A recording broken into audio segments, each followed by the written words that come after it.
Luke Vargas is the United Nations correspondent for Talk Radio News Service. In the past, he's joined us in 2012 from the Democratic and Republican National Conventions. More recently, he joined us from the climate talks in Warsaw, Poland, as well as from Jordan. And today, Luke joins us from Kiev, Ukraine, covering the ongoing anti-government demonstrations that we've talked about. Luke, it's great to talk to you once again. Always a pleasure, David. So let's start broadly. Where are you now, and what is the situation in Ukraine? All right now I'm standing in Independence Square. It's also known as Maidan Square. This is in downtown Kiev. Behind me there's a stage where there have been speeches every night. It's sort of a 24/7 hub of activity. Musicians come here, poets come here and read poems, and every evening usually the opposition figures come here and give a speech. To recap the history of why this is an interesting conflict for me, back in November, the president of the Ukraine, Viktor Yanukovych, sort of did a political 180, saying he was not going to sign an economic integration treaty with the European Union. Instead, he took $15 billion in loans from Vladimir Putin. And as you can probably imagine, Vladimir Putin doesn't give out that kind of money without some strings attached. And a lot of people here were frustrated. This was an abandonment of sort of westernization in this country. But then, when those protests were met with force in December, people got really angry, and more came out. And now 2 months later, after violence, after more clashes with police, protesters have basically occupied a large part of downtown Kiev. They're still asking for a lot. They're not receiving a lot from the government. And at this point, the very beginning of February, we're in a political stalemate, if you will. Okay, so that gives us at least some of the background and the reason why people are congregating there. How have people kind of organized here? And we're going to take a look at some of the video that you and Zach Bador filmed there. And this is definitely more than a protest. Some are calling it an occupation. Describe what the occupied area is like. It is absolutely surreal to come out of downtown Kiev, which looks like most other, major European cities, and then cross through these barricades. They're constructed with basically city benches that have been uprooted from all over at the bottom, then wooden pallets on top, then these 10-gallon rucksacks filled with ice and frozen snow.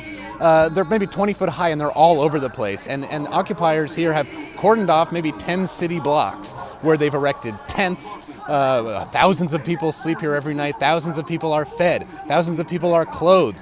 Many hundreds of militia are armed, and they get armor here to go out and engage with police and guard the area from the special forces, essentially. So this site is amazing. It's a testament to really extreme organization.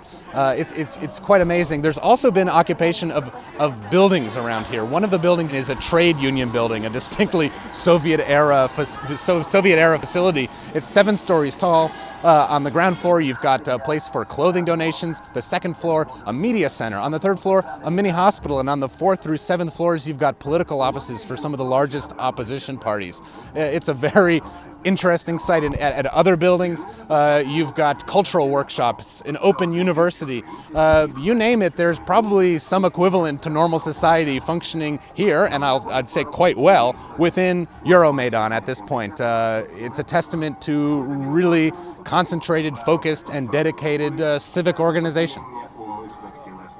It seems relatively organized and kind of well put together.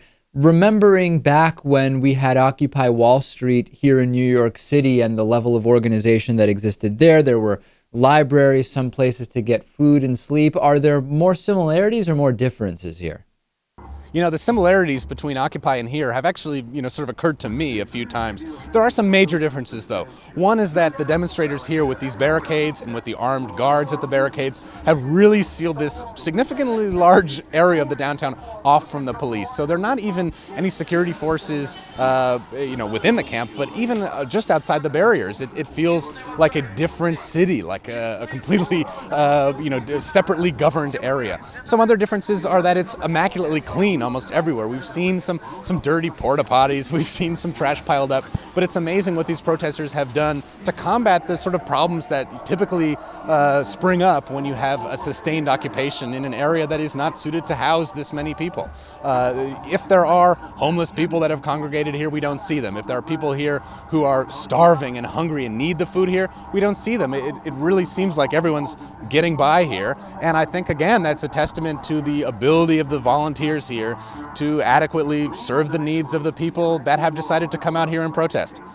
So these protests haven't been without violence. We've seen the dramatic images and video, tires burning, priests standing between demonstrators and the police. What happened to some of the protesters who were there in late January? What's the reaction been? Have you seen any fighting or violence?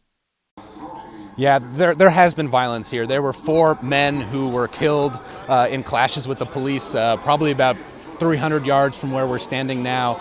This is a very peaceful area. It seems like a normal political type protest. If you go a few streets over, you see this area that is like a war zone. Some of the other journalists covering it say it's like Stalingrad. The water cannons were used against the demonstrators. The whole area froze. It's sub-zero temperatures here. The barricades are composed of burnt out police vehicles that have been stacked up on one another. There have been burning tires at night, so the ground is a combination of ice and black oil and soot and rubber residue. It's crazy. We haven't seen too much fighting here. It's been very peaceful, actually, the week we've been here. Though, there's this risk that hangs over everything, that if parliamentary negotiations break down, if the president doesn't offer concessions that the opposition is willing to accept, then violence could spring up. There are, in the building behind me, groups that are basically akin to militias. They walk around here. They seem willing to engage with police if the situation comes up. So no violence right now, but it's happened. It is on the front of people's minds. It leads to a lot of concern here and around the country.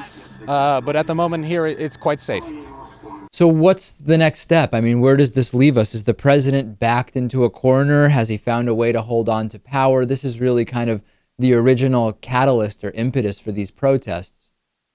Yeah, well, diversity of the opposition has been both its strength and its weakness. Again, the range of parties that constitute the opposition and that have seats in parliament span an ideological spectrum that is akin to libertarianism on one side and communism on the other side. There's actually a communist party here that's quite powerful and articulate in the eyes of many protesters. But it is a problem. All these parties can pretty much agree they want to see new presidential elections, new parliamentary elections. The violence that they've seen from the security apparatus here means that they think the president is illegitimate, but they don't agree on tactics. Some of them are trying to be more moderate in the demands they put forward in parliament, especially the party of Vitaly Klitschko, the heavyweight boxing champion of the world. He's an MP and considered quite a good leader. But really, when it comes down to it, how they would govern if there were to be a new election.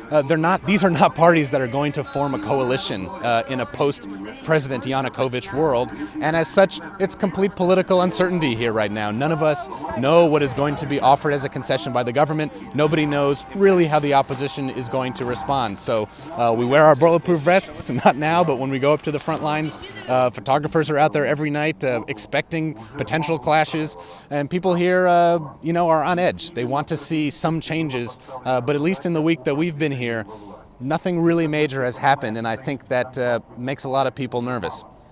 Luke Vargas, United Nations correspondent for Talk Radio News Service, joining us from Kiev, Ukraine. Thanks, Luke.